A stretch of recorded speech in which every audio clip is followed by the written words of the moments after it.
Vous êtes en période d'essai et vous venez d'annoncer à votre employeur votre état de grossesse. Ce dernier décide malgré tout de mettre fin à votre période d'essai dans la foulée de votre contrat de travail. Que devez-vous faire en tant que salarié? Alors les amis, vous saurez que la Cour de cassation a répondu à cette question dans un arrêt qui date de mars 2026. Dans cet arrêt, il s'agit d'une salariée qui avait été recrutée et qui avait une période d'essai qui a été renouvelée. Sauf qu'après le renouvellement de sa période d'essai, la salariée a indiqué à son employeur qu'elle était enceinte. Ce dernier a quand même malgré tout décidé de mettre fin à sa période d'essai après voilà, un délai de 2 mois. Sauf que la salariée n'était pas contente de cette rupture de période d'essai là. Elle estimait qu'il s'agissait là d'une rupture discriminatoire liée à son état de grossesse. Elle a donc saisi dans la foulée les juridictions compétentes pour faire rétablir ses droits.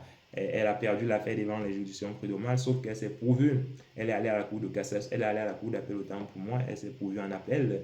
Et en appel, la cour de cassation, la cour d'appel ne lui a pas donné raison. La cour d'appel a estimé que si elle était victime d'une discrimination, il lui appartenait de présenter devant la juridiction, n'est-ce pas, les preuves de cette discrimination-là.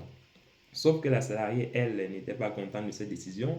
Elle s'est pourvue en cassation. Elle a porté l'affaire devant la Cour de cassation et la Cour de cassation devait trancher voilà, cette question-là. La Cour de cassation a donc estimé que la charge de la preuve avait été inversée par la Cour d'appel. Elle a donc rejeté la décision de la Cour d'appel en estimant qu'il revenait non pas à la salariée, mais plutôt à l'employeur de justifier en quoi sa rupture de la période d'essai n'était pas liée à l'état de grossesse de la salariée.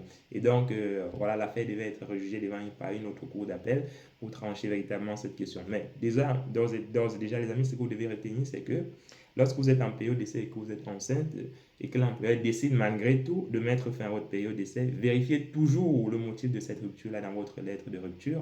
Si le motif vous semble discriminatoire, n'hésitez pas à saisir les juridictions compétentes pour faire valoir vos droits, pour contester cette rupture-là.